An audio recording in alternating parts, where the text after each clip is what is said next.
Hello everyone, कैसे हैं आप सभी। उम्मीद करती हूँ आप सभी स्वस्थ होंगे। आज से हम सभी एक सीरीज स्टार्ट करने वाले हैं जिसमें हम सीयूटी जनरल मैथ्स के बारे में डिस्कशन करेंगे। इससे रिलेटेड सारी जानकारी आपको हमारे यूट्यूब चैनल एग्जाम हंट से मिलेगी। इससे रिलेटेड पीडीएफ और नोट्स के लिए आप सभी हमारा एप्लीकेशन प्ले स्टोर से डाउनलोड कर सकते हैं और हमारा टेलीग्राम चैनल ज्वाइन कर सकते हैं। चलिए आगे बढ़ते हैं और हम आज डिस्कस करने वाले हैं जनरल मैथ के सिलेबस पैटर्न, क्या कैसे क्वेश्चन आते हैं, कितने क्वेश्चन आते हैं और पर क्वेश्चन कितने मार्क्स का होता है और निगेटिव मार्किंग होती है या नहीं होती है, और अगर हमारा क्वेश्चन गलत होता है तो उस गलत क्वेश्चन के कितने मार्क्स कटते हैं। तो आइए देखते हैं आगे। सबसे पहले देखते हैं कि हमारे अभी तक सीयूटी में कैसे कैसे क्वेश्चंस आते रहे, कितने क्वेश्चंस आते रहे। तो जनरल मैथ्स में हमने देखा है कि देखिए आपका सिलेबस में क्वेश्चंस में जैसे कि आपका जनरल टेस्ट का जो पेपर होता है उसमें आपके जीके भी आता है, आपका जनरल मैथ भी आती है आपकी, और आपका रीजनिंग का भी सिलेबस रहता है। तो अगर हम ओवरऑल देखें तो क्वेश्चन हमारे फिक्स नहीं किए गए हैं। जीटी के पेपर में हमारे मैथ्स के क्वेश्चन फिक्स नहीं है, तो वो क्वेश्चंस वेरी करते हैं पेपर वाइज और शिफ्ट वाइज। ठीक है, तो आपके शिफ्ट में चेंज भी हो जाते हैं क्वेश्चन में। तो ऑन एन एवरेज जो हम लोगों ने पिछला रिकॉर्ड देखा है तो उसके अकॉर्डिंग हमारे 15 से 20 क्वेश्चंस एवरेज हमें देखने को मिलते हैं। 20 या 22 ऐसे अप्रोक्सीमेट क्वेश्चंस हमें देखने को मिलते हैं। ठीक है, और हमारा पर क्वेश्चन रहता है, आपका पर क्वेश्चन रहता है, एक क्वेश्चन आपका रहता है, ये रहता है आपका 5 मार्क्स का।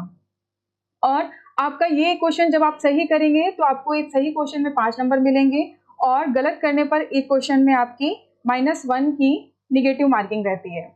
मतलब अगर आप एक क्वेश्चन गलत कर रहे हैं तो -1 आपका जाएगा। मतलब आपने क्या किया कि आपने एक क्वेश्चन सही किया तो आपको 5 नंबर मिले, और अगर आपने एक क्वेश्चन गलत किया तो मतलब आपका जो 5 नंबर मिला है उसी में से एक नंबर कटेगा भी।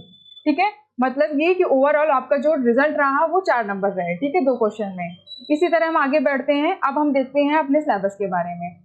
ठीक है, कि हमारा सिलेबस आने वाला क्या है। तो हम देखते हैं कि हमने जो मेजर एरिया कवर किया है उसमें आपके क्वांटिटी एप्टीट्यूड में 4 सेक्शन में डिवाइड किया है। जैसे कि आपका अलजेब्रा है, बीजगणित, जिसमें से हम वेरिएबल्स के बारे में पढ़ते हैं। ए जैसे कि आपने फॉर्मूले पढ़े होंगे, a+b का होल स्क्वायर, a-b का होल स्क्वायर, 2a + 3b, ऐसे करके भी कुछ क्वेश्चंस, कुछ फॉर्मेशंस आपने पढ़े होंगे जो कि आपके अलजेब्रा में भी आते हैं। फिर आप ज्योमेट्री और मेंसुरेशन में देखते हैं तो ज्योमेट्री में आपने क्लास 10th में भी पढ़ा होगा। ज्योमेट्री सर्कल हो गया आपका, लाइन एंड एंगल्स हो गए आपके, क्वाड्रिलेटरल्स हो गए आपके, ये सारे आपके ज्योमेट्री और मेंसुरेशन। मेंसुरेशन में आपका आता है जैसे कि एरिया, पेरीमीटर, किसी भी फिगर का एरिया, जैसे कि आपका हम स्क्वायर का एरिया ले लेते हैं, स्क्वायर का पेरीमीटर ले लेते हैं। एक मिनट रुक जाइए बेटा। स्क्वायर का एरिया, स्क्वायर का पेरीमीटर, फिर रेक्टेंगल का एरिया, रेक्टेंगल का पेरीमीटर हम लेते हैं। ट्राइंगल का एरिया भी आ जाता है आपका मेंसुरेशन में। फिर कुछ और आपकी, ये तो 2D फिगर्स हो गए। फिर आपकी कुछ 3D फिगर्स भी आते हैं, जैसे कि आपका स्फेयर हो गया, आपका क्यूब हो गया, कोन हो गया, ये सारे भी आपके मेंसुरेशन में आते हैं। फिर हम डाटा इंटरप्रिटेशन में देखते हैं। डाटा इंटरप्रिटेशन में आप लोगों ने पढ़ा होगा, आपने बेसिक मैथ्स पढ़ी है, आपने क्लास 10 तक मैथ्स पढ़ी है, तो ये आपके जो भी चैप्टर्स आएंगे ये सारे बेसिक मैथ्स के चैप्टर होंगे।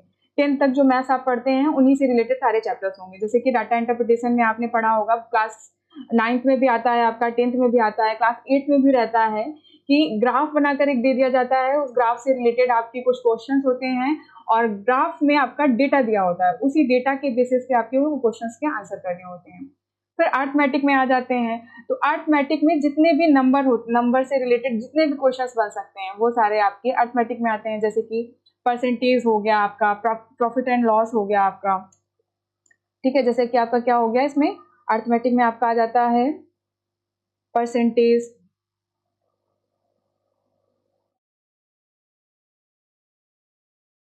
प्रॉफिट एंड लॉस,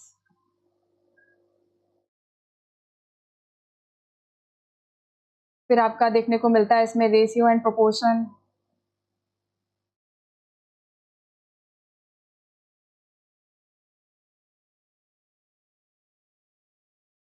एवरेज, इन सब के बारे में आपने बेसिक मैथ में सुना होगा, या फिर आप डेली यूजेस में इनके बारे में सुनते होंगे, परसेंटेज के बारे में सुनते होंगे, प्रॉफिट एंड लॉस के बारे में सुनते होंगे, SICI के बारे में सुनते होंगे, चक्रवृद्धि ब्याज या साधारण ब्याज, सिंपल इंटरेस्ट या फिर कंपाउंड इंटरेस्ट। ठीक है, तो ये आपकी बेसिक मैथ्स है, ठीक है, जिनके बारे में आप अपने डेली लाइफ में यूज भी करते हैं, ये आपकी अर्थमेटिक में आती है। और ये सारी मैथ्स आपने क्लास 10 तक पढ़ी भी है, ठीक है, तो बहुत सारी चीजें आपने पढ़ी होंगी, बस आपको क्या करना होगा, रिवाइज करना होगा।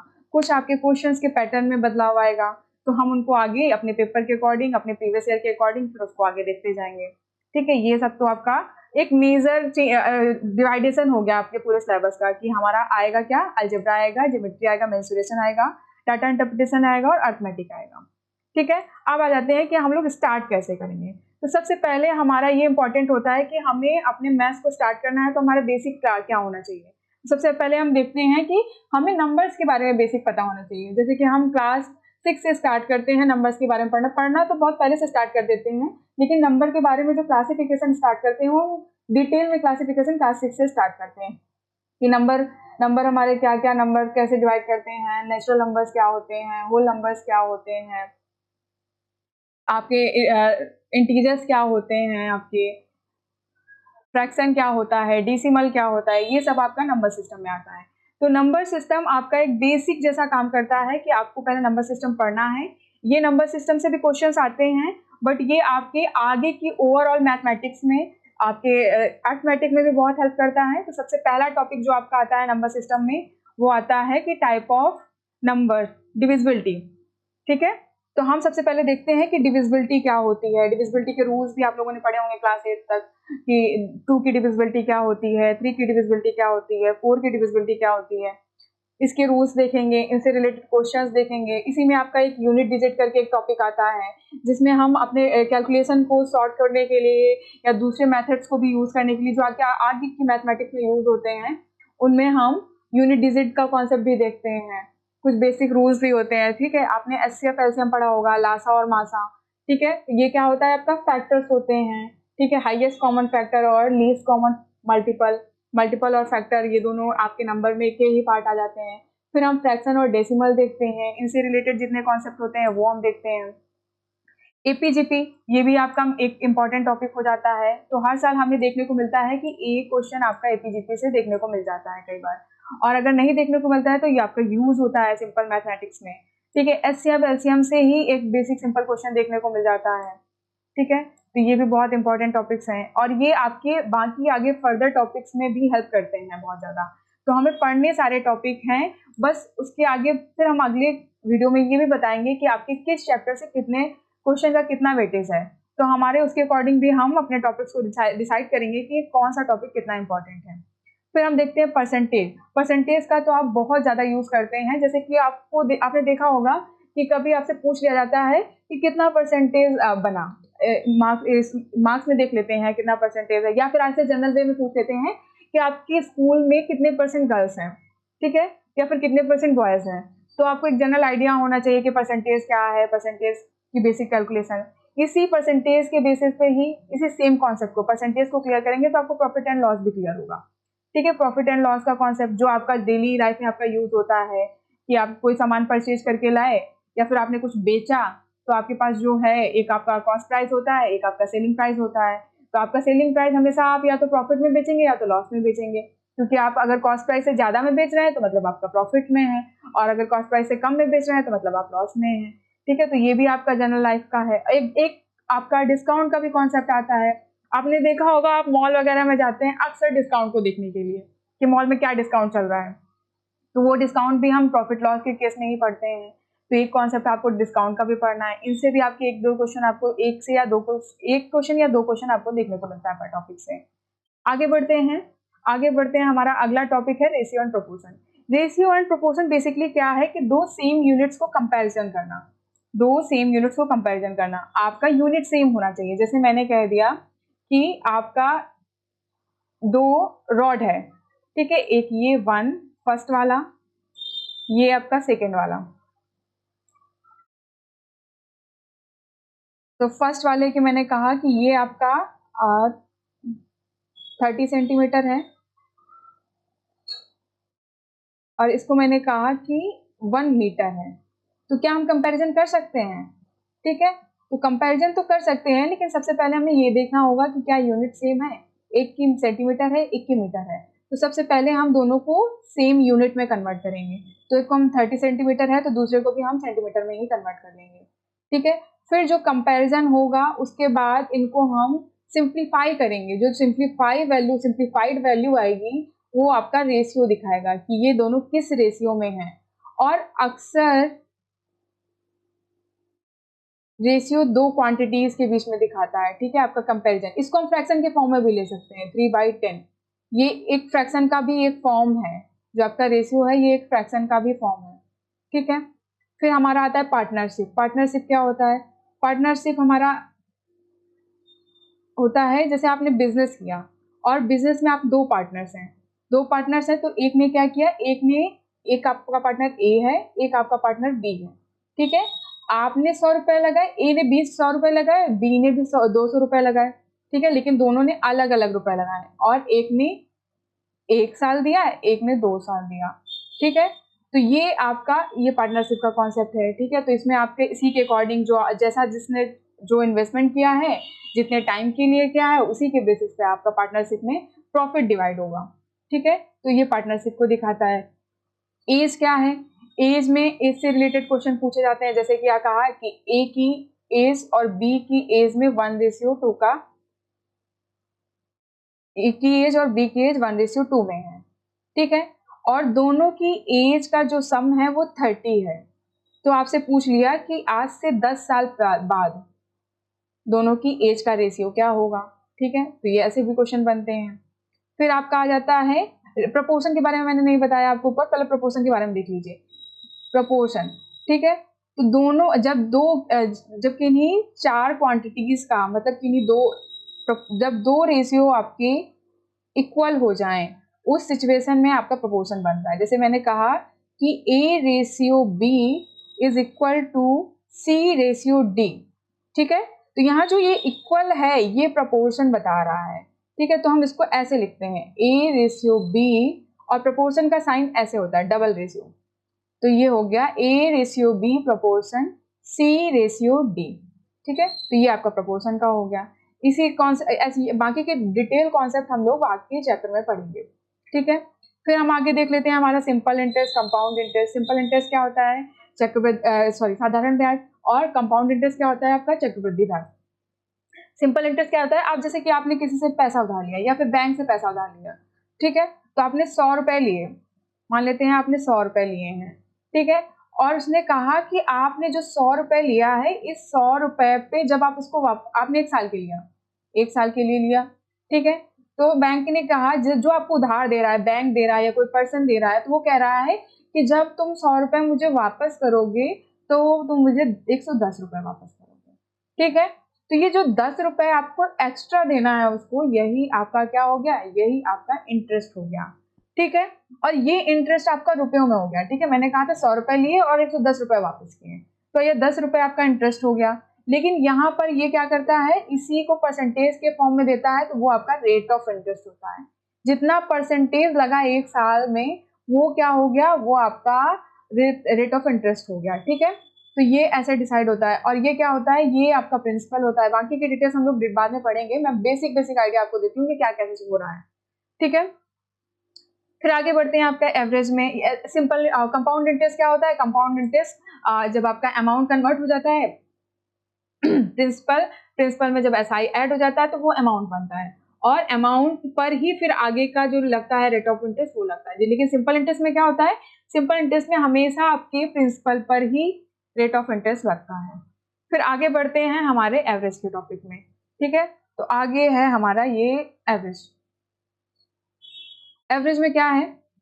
एवरेज में आप लोगों ने देखा होगा कि आपसे पूछा जाता है कई बार ऐसे कि आपकी क्लास का एवरेज स्कोर क्या रहा। किसी मार्क्स में कोई टेस्ट हुआ और उसमें आपसे पूछ लिया गया कि आपके क्लास का एवरेज स्कोर क्या रहा, या फिर आपसे ऐसे पूछ लिया गया कि आप 5 बच्चे हैं, ए, बी, सी, डी और ई।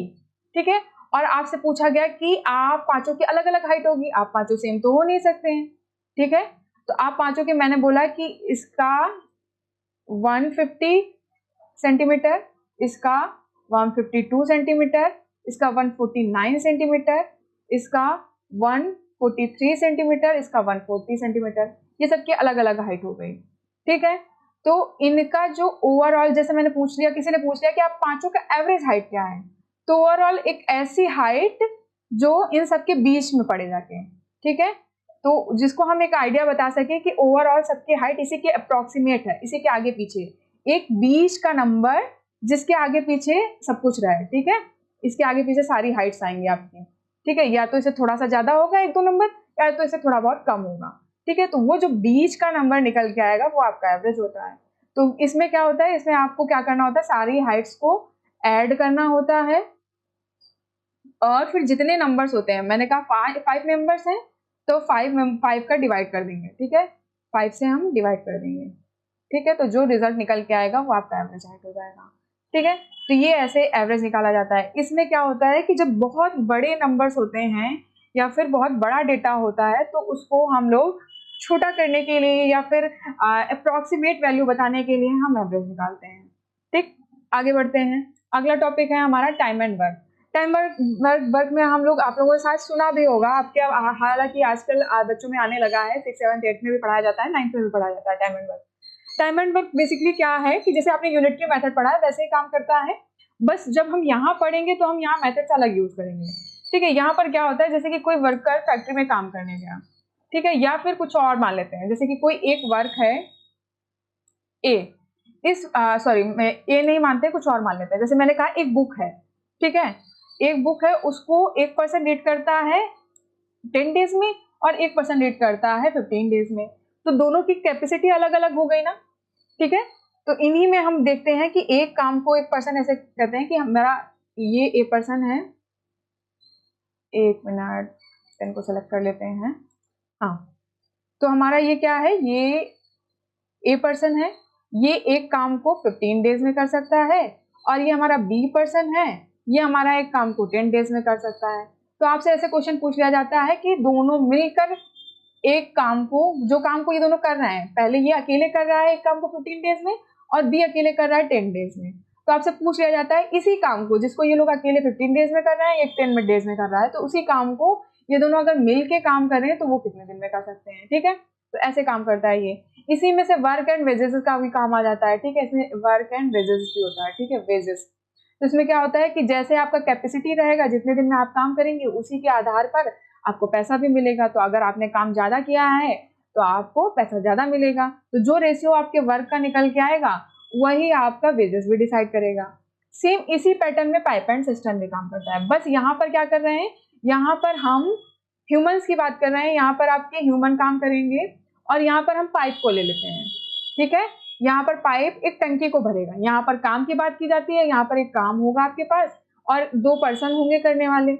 यहाँ पर क्या होता है, यहाँ पर पाइप होता है, यहाँ पर बोलेगा एक पाइप है भरने वाला, एक पाइप है खाली करने वाला, ऐसे भी बोल सकता है, या फिर वो दोनों बोल सकता है कि एक पाइप भरने वाला है, दूसरा पाइप भी भरने वाला है, लेकिन दोनों की कैपेसिटी अलग अलग है, ठीक है। एक कुछ लीटर भर रहा है, दूसरा कुछ लीटर भर रहा है।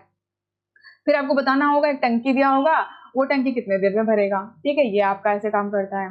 फिर हम आ जाते हैं speed and distance and time पे, ठीक है। स्पीड डिस्टेंस एंड टाइम पे क्या होता है, आपने बचपन में हमेशा पढ़ा होगा स्पीड निकालना, ठीक है, डिस्टेंस निकालना। ट्रेन के बारे में पढ़ा होगा कि ट्रेन, 2 ट्रेन के बीच की ट्रैवल मतलब कितनी देर में ट्रैवल करते हैं। जैसे कि हम लोग बाइक चलाते हैं या फिर कहीं जाते हैं तो हम लोग अपनी स्पीड बताते हैं कि हम कितने पर घंटे की स्पीड से चला रहे थे गाड़ी। कई बार ऐसा होता है ना कि आपको बाइक चलाने को दी जाती है और आप बाइक बहुत तेज चलाते हैं, ठीक है, 60 किलोमीटर पर आवर की स्पीड से, 80 किलोमीटर पर आवर की स्पीड से, बहुत ज्यादा हो गया हालांकि, ठीक है, 60 मैक्स तो रहता है बहुत बच्चे, ठीक है। तो हम लोग कहते हैं कि जैसे 60 किलोमीटर पर आवर की स्पीड से, तो हमने क्या कहा कि हमने 60 किलोमीटर पर आवर की स्पीड से गाड़ी चलाई, ठीक है।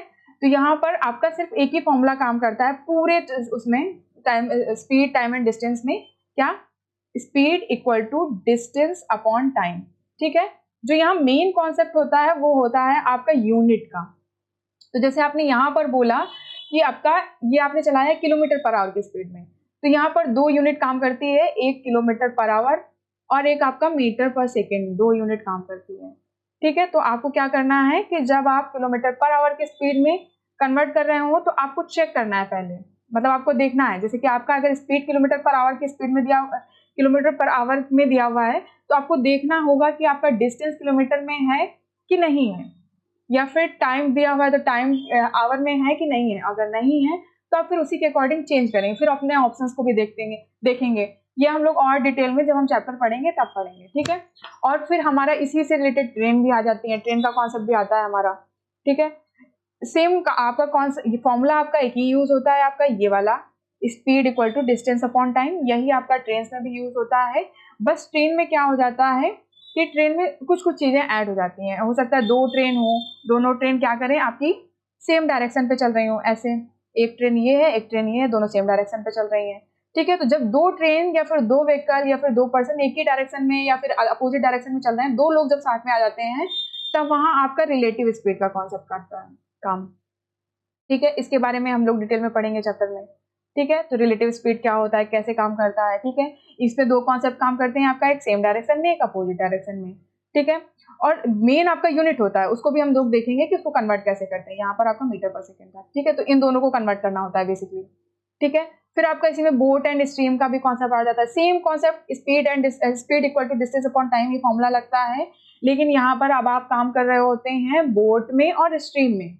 लेकिन यहाँ पर बस ये क्या होता है कि आप जब यहाँ पर चल रहे होते हैं नॉर्मली, तो आपके अपोजिट कोई फोर्स काम नहीं कर रहा होता है, आप अपनी स्पीड से चल रहे होते हैं, आपको पीछे से धक्का देने वाला कोई नहीं होता है या फिर आगे से धक्का देने वाला कोई नहीं होता है।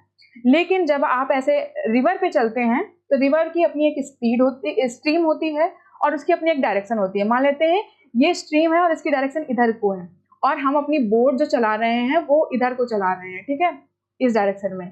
तो आपका क्या हो जाएगा, जो स्पीड है वो कम हो जाएगा, क्योंकि आपके अपोजिट में वो चल रही है स्ट्रीम, और आप क्या कर रहे हैं, बोट दूसरे डायरेक्शन में ले जाने की कोशिश कर रहे हैं। तो आपको पीछे को धक्का देगी ना, अपोजिट हो गया आपका रिएक्शन, मतलब आपका स्ट्रीम जो है वो आपको अपोजिट में धक्का देगा और आपको जाना दूसरी साइड है, तो यहाँ आपका स्पीड कम हो जाएगा, ठीक है।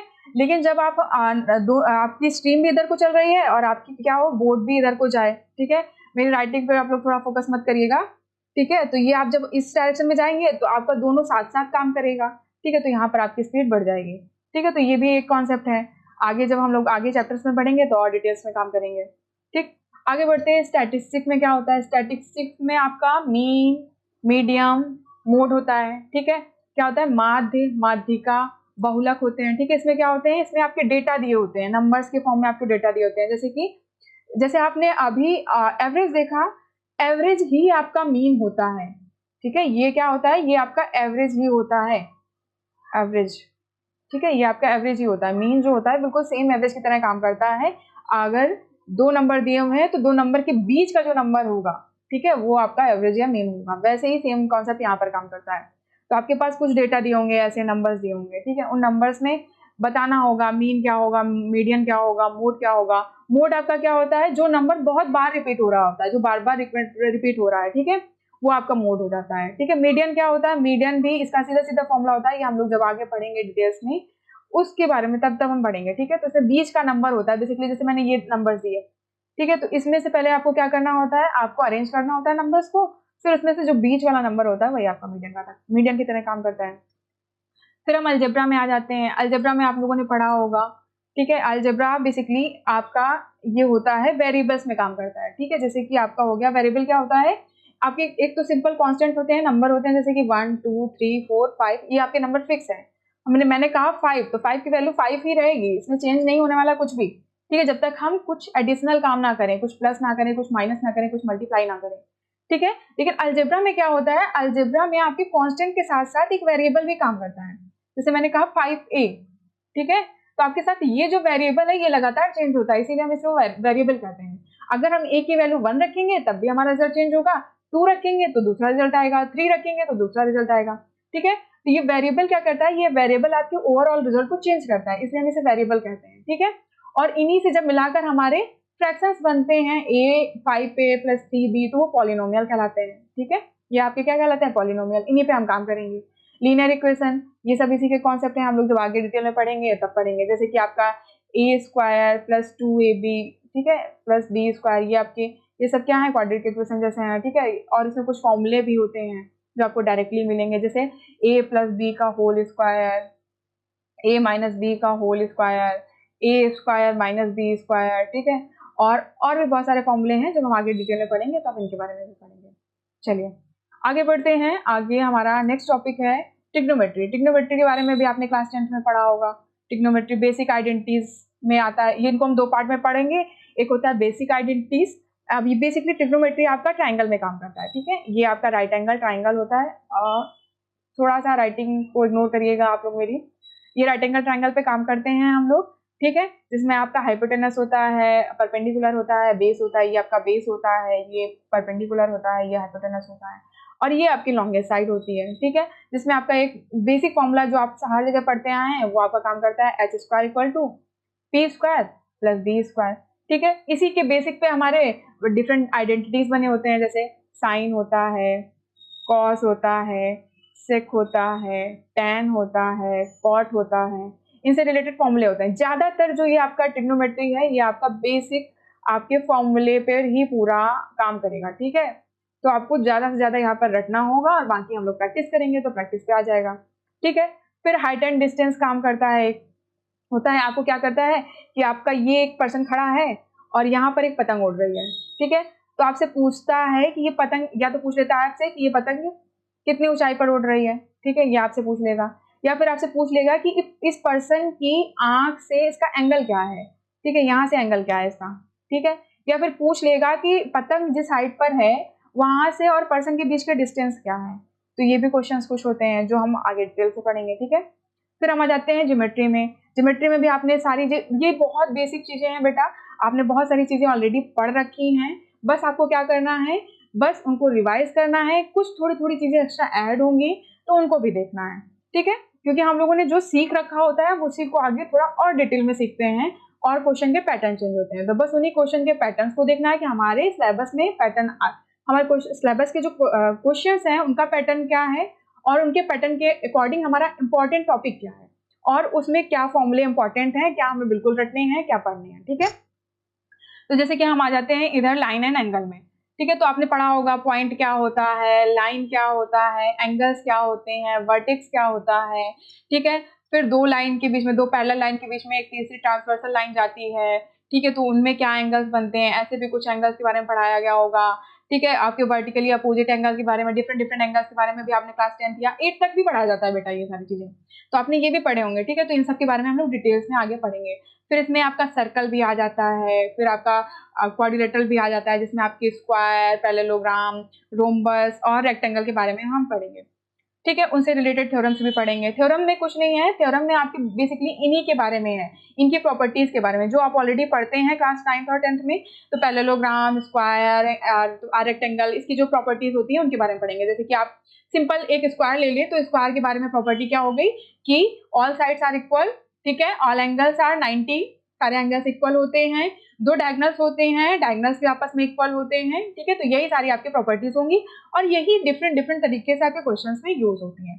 तो उनके बारे में अभी भी आगे डिटेल में चर्चा करेंगे। चलिए ठीक है, ये भी आपका मेंसुरेशन से रिलेटेड जो आपके हम ऑलरेडी पढ़ चुके हैं उसी से, ट्राइंगल के बारे में, ट्राइंगल की प्रॉपर्टीज के बारे में, ट्राइंगल का एरिया क्या होता है, ठीक है, एरिया, पेरीमीटर, इन सब के बारे में, ठीक है। फिर क्वाड्रिलेटरल में आपकी उसकी प्रॉपर्टीज, ठीक है, पैरेललोग्राम, क्वाड्रिलेटरल में आपके सारे आ जाएंगे, स्क्वायर भी आ जाएगा, रोम्बस भी आ जाएगा, काइट भी आ जाएगा, आपका पैरेललोग्राम भी आ जाएगा, रेक्टेंगल भी आ जाएगा, उनकी प्रॉपर्टीज पढ़ेंगे। सर्कल में आपका आ जाएगा, सर्कल में आपका एरिया हो जाएगा, सरकमफ्रेंस हो जाएगा आपका, ठीक है। कुछ आपके इसके भी फॉर्मूले होते हैं, कुछ प्रॉपर्टीज होती हैं, एंगल से रिलेटेड कुछ प्रॉपर्टीज होती हैं, उनके बारे में पढ़ेंगे। पॉलीगन क्या होता है, पॉलीगन आपका ये बेसिकली जो आप ऊपर ये देख रहे हैं, ठीक है, क्वाड्रिलेटरल, और ये पॉलीगन क्या है, ऑल साइड्स, ठीक है, अ क्लोज फिगर, ठीक है, एक क्लोज फिगर जो सारे लाइन सेगमेंट से बना हो, ठीक है, वो आपका पॉलीगन आता है। पॉलीगन के बारे में भी हम कुछ फॉर्मूले और उनके बारे में डिटेल में पढ़ेंगे। फिर क्यूब एंड क्यूबाइड आ जाता है, जैसे कि आप घर में कोन देख रहे होंगे, आइसक्रीम खाने जाते हैं तो कोन तो देख ही रहे होंगे, ठीक है। क्यूब क्यूब वगैरह, क्यूब यूज करते हैं, सॉरी कोन तो यहाँ पर आ गया आपका, ठीक है। यहाँ पर क्यूब और क्यूबाइड, क्यूब यूज करते हैं। कमरे को अपने देख लीजिए, जहां पर आप बैठे हैं वहां पर एक कमरा है, जिस कमरे में बैठे हैं उस कमरे को भी देख लीजिए, तो वो क्यूबाइड का फॉर्म होता है। या फिर माचिस की जो डिब्बी होती है उसको देख लीजिए, ठीक है, मैच बॉक्स को देख लीजिए, तो वो भी आपका क्यूबाइड के फॉर्म होता है। क्यूब क्या होता है, क्यूब आप देखते हैं जनरली लोग सॉल्व कर रहे होते हैं क्यूब को, एक कलर फॉर्म में आपका होता है क्यूब। मैं बता नहीं पाऊंगी, अगले जब भी हम डिटेल में पढ़ेंगे तो हम पिक्चर्स भी रखेंगे इनके, ठीक है, तो तब देखेंगे डिटेल में कि कैसे क्या होता है, ऐसे फॉर्म में दिया होता है आपका, ठीक है। और इसमें ऐसे बने होते हैं अलग अलग सेक्शंस, अलग अलग कलर के, फिर हमको उनको मैच करना होता है सेम कलर का, ठीक है। तो हम क्यूब सॉल्व करते हैं, क्यूबर को, बट उसी से रिलेटेड हमें पढ़ना है, ठीक है, कि इसका वॉल्यूम क्या होता है, इसका सरफेस एरिया क्या होता है, ठीक है, और इसमें कितने साइड्स होते हैं, क्या फेसेस होते हैं, फेसेस के बारे में बात करते हैं, कॉर्नर्स के बारे में बात करते हैं, ये सब हम इसमें पढ़ेंगे। सिलेंडर क्या होता है, सिलेंडर आप कोई भी बेलन आकार का कोई भी बेलन, पाइप जैसा, ठीक है, आपने घर पे सिलेंडर देखा ही होगा, तो सिलेंडर कैसा होता है, ऐसे सिलेंड्रिकल फॉर्म में होता है, ठीक है। पेन को देख लीजिए आप, पेन भी आपका सिलेंडर का ही एग्जाम्पल हो गया, ठीक है। बॉटल को देख लीजिए, अगर बॉटल गोल है, ठीक है, आपके ऐसा नहीं होना चाहिए कि वो स्क्वायर के फॉर्म में बॉटल है तो उसको देख रहे हैं, तो आपका बॉटल गोल होना चाहिए, तो वो भी आपका बेलन देख लीजिए, ठीक है। ये सब क्या है, आपके सिलेंडर के फॉर्म में। इसमें भी हम देखते हैं वॉल्यूम देखते हैं, सरफेस एरिया देखते हैं, total surface, curve surface area देखते हैं, टोटल सरफेस एरिया देखते हैं, ये सारे आपके इसमें आएंगे। स्फेयर आ जाता है, स्फेयर आपका गोला, जैसे कि आपका सॉलिड फॉर्म, बॉल को देख लीजिए, बॉल आपका स्फेयर की तरह काम करेगा, उसके बारे में हम डिटेल में पढ़ेंगे। ये सारे आपके चैप्टर्स हैं, इन्हीं से रिलेटेड हमें क्वेश्चंस पढ़ने हैं, और हम आगे इसके बारे में एक और पीपीटी आपको तैयार करके देंगे, जिसमें आपको ये बताया जाएगा कि आपके सिलेबस के किस टॉपिक से कितने क्वेश्चन आए हैं, कैसा क्या टॉपिक का वेटेज रहा है, कौन सा टॉपिक ज्यादा इंपॉर्टेंट है, इंपॉर्टेंस के अकॉर्डिंग भी हम देखेंगे, ठीक है। और बाकी आपको पढ़ना तो पड़ेगा ही, क्योंकि बेटा अगर एक क्वेश्चन या फिर दो क्वेश्चन का भी चांस है ना, तो आपको टॉपिक तो पूरा पूरा पढ़ना ही पड़ेगा, ठीक है, क्योंकि इंपॉर्टेंट हो जाता है, हम उसे छोड़ नहीं सकते हैं, ठीक है। चलिए, फिर आपका आता है प्रोबेबिलिटी, ठीक है। तो जैसे कि आपने ये भी पढ़ा है, सारी चीजें आपने पढ़ी हैं, ठीक है। तो ये प्रोबेबिलिटी क्या हो गया, जैसे कि आपके पास आपने डाइस को देखा होगा, ठीक है, या फिर कॉइन को देख लीजिए। कॉइन में आपके दो पार्ट होते हैं, एक क्या होता है, एक आपका हेड होता है, एक होता है आपका टेल, एक आपका हेड होता है, एक आपका टेल होता है, ठीक है। तो आपसे पूछा जाता है कि अगर हम एक कॉइन को टॉस करें तो हमारे पास हेड या टेल आने की पॉसिबिलिटी क्या है, तो ठीक है। तो मुझे बताइए इसमें क्या होता है, टोटल पॉसिबिलिटी आपकी नीचे होती है, तो टोटल या तो हेड आ सकता है या टेल आ सकता है, तो आपकी पॉसिबिलिटी कितनी हो गई, 2 हो गई। तो इसमें से ए आप पूछ रहा है, अगर बोलेगा टेल आने की पॉसिबिलिटी या फिर हेड आने की पॉसिबिलिटी क्या है, ठीक है, तो एक ही आ सकता है, या तो टेल आएगा या तो हेड आएगा, तो पॉसिबिलिटी तो एक ही है ना आपके पास, क्योंकि आपके पास फेस भी एक ही है, ठीक है। तो आपकी ये हो गई प्रोबेबिलिटी, ठीक है। तो प्रोबेबिलिटी के बारे में भी डिटेल में कॉन्सेप्ट पढ़ेंगे। यहाँ पर आपका बेसिकली कुछ कंडीशंस दी जाती हैं, और उसमें से एक कंडीशन आने की आपसे प्रोबेबिलिटी या पॉसिबिलिटी पूछी जाती है कि क्या पॉसिबिलिटी है इस सिचुएशन के होने की, ठीक है। और इसी प्रोबेबिलिटी में ही आपके परम्यूटेशन और कॉम्बिनेशन का भी कुछ फॉर्मूले यूज होते हैं, तो ये हम यहीं पर इसी में देखेंगे प्रोबेबिलिटी के साथ ही। फिर आपका डाटा इंटरप्रिटेशन आ जाता है। डाटा इंटरप्रिटेशन में क्या है, आपका बार चार्ट होगा, आपको क्या किया जाएगा, ऐसे चार्ट दिया जाएगा जिसमें कुछ बार के फॉर्म में ऐसे ऐसे दिए होंगे, ठीक है, कुछ डिटेल्स दी होगी इनकी, इसमें डेटा दिया होगा आपका कि क्या है, यहाँ पर एक डेटा दिया होगा, यहाँ पर एक डेटा दिया होगा, और उसकी बेसिस पे आपको कुछ क्वेश्चन दिए होंगे 2 से 3, उन क्वेश्चन को हम आपको ये रीड करके, इस पिक्चर को रीड करके आपको क्या करना है, उन क्वेश्चंस के आंसर करने हैं, ठीक है। पाई चार्ट क्या होता है, पाई चार्ट भी आपका क्या है, ये आपका डेटा का रिप्रेजेंटेशन का एक फॉर्म है, ये भी आपके डेटा का रिप्रेजेंटेशन का एक फॉर्म है। आपको बोला गया कि आपके कॉलेज में 2 तरह के लोग हैं, 3 तरह के, 4 तरह के लोग हैं मान लेते हैं, एक टी पसंद करता है, एक कॉफी पसंद करता है, एक सॉफ्ट ड्रिंक पसंद करता है, और एक इसमें कुछ भी नहीं पसंद करता है, नन, ठीक है। तो ये आपका दे दिया, परसेंटेज के फॉर्म में दे दिया, फिर उससे रिलेटेड आपसे क्वेश्चन पूछे, ये आपका हो गया। टेबल के फॉर्म में भी ऐसे दे देता है, जैसे आपके देखने को आपका जैसे रिजल्ट निकलता है तो आप देखते हैं कि टेबल बन के आता है, ठीक है। उसी टेबल से रिलेटेड कई सारे क्वेश्चन पूछ सकता है, सेप से भी पूछ सकता है, लाइन चार्ट भी वगैरह भी दे सकता है। तो ये आपका डाटा इंटरप्रिटेशन में आ गया। तो डेटा इंटरप्रिटेशन में बेसिकली आपको एक डेटा दिया होगा, डेटा का अलग अलग फॉर्म हो सकता है, वो बार चार्ट हो सकता है, पाई चार्ट हो सकता है, टेबल चार्ट हो सकता है, सेप दे सकता है, लाइन चार्ट वगैरह भी हो सकता है, और उसी के बेसिस पे कुछ क्वेश्चंस दिए होंगे, और उनके बेसिस पे आपको क्या करना होगा, उन क्वेश्चंस के आंसर करने होंगे। चलिए नेक्स्ट देख लेते हैं। नेक्स्ट आपका आता है कोऑर्डिनेट ज्योमेट्री, ठीक है। आपने देखा होगा कि कोऑर्डिनेट ज्योमेट्री ये भी आपके 10th क्लास का ही सिलेबस है। इसमें क्या होता है, आपके ये 4 कोऑर्डिनेट्स होते हैं, ठीक है, ये ग्राफ के जैसा ही काम करता है, 4 कोऑर्डिनेट्स होते हैं, ठीक है। ये फर्स्ट, सेकेंड, थर्ड, फोर्थ, जब ट्रिग्नोमेट्री में भी आपका ये कोऑर्डिनेट्स यूज होता है, ठीक है। फिर इसी के बेसिस पे कुछ लाइन एंगल्स, कुछ फॉर्मूले होते हैं, सेप वगैरह होते हैं, ठीक है, तो वो भी आपके पढ़ाए जाते हैं, ठीक है। जैसे कि यहाँ पर आपके ऑल पॉजिटिव होते हैं, पॉजिटिव कोऑर्डिनेट क्या होते हैं, यहाँ पर आपके 2 दिए होते हैं, ठीक है, भुजन कोटि जिसको बोलते हैं, ठीक है। इसमें क्या होता है, इसमें आपका एक पॉजिटिव एक निगेटिव होता है, इसमें क्या होता है, दोनों निगेटिव होते हैं, इसमें भी आपका एक पॉजिटिव एक निगेटिव होता है, ठीक है। तो ये इस तरह से काम करता है, ये टोटल 360 डिग्री का होता है, इसी के बेसिस पे हम कोऑर्डिनेट ज्योमेट्री भी पढ़ेंगे। ठीक है, तो ये सारी चीजें हम लोग पढ़ेंगे। हालांकि ये टॉपिक आपका बहुत इंपॉर्टेंट नहीं है, क्योंकि इसमें से कुछ क्वेश्चन ही देखने को मिले हैं। ये आपके सिलेबस में तो है, लेकिन एक साल में ही शायद 1-2 क्वेश्चन देखने को मिले हैं। ये आपको मैं डिटेल में जब आपके क्वेश्चंस के बारे में डिस्कस करूंगी, किस टॉपिक से कितने क्वेश्चंस हैं, तब हम इसके बारे में भी बात करेंगे। ठीक है, तो ये टॉपिक उतना इंपॉर्टेंट नहीं रह जाता है, बट फिर भी अब आया है हमारे सिलेबस में तो हमें पढ़ना तो होगा। ठीक है, तो आज के लिए इतना ही। हम फिर से देख लेते हैं अपने ओवरऑल हमारे जो टॉपिक्स हैं। ये हैं कि पहले आपको अर्थमेटिक पढ़ना है। अर्थमेटिक में आपका नंबर सिस्टम आ जाता है, percentage, profit and loss, time and work, ratio and proportion, SI and CI, ये सारी चीजें। ठीक है, फिर आपका कुछ ये एडवांस मैथ्स में आते हैं, ये जो टॉपिक्स होते हैं जो आपके अलजेब्रा हो गए, ज्योमेट्री हो गया, मेंसुरेशन हो गए। ठीक है, ये आपका एडवांस में आ जाता है। और आपका जो डेटा इंटरप्रिटेशन है, ये आपका स्टैटिस्टिक्स में आ जाता है। स्टैटिस्टिक्स में आपका स्टैटिस्टिक्स तो आता ही है, डेटा इंटरप्रिटेशन भी आ जाता है।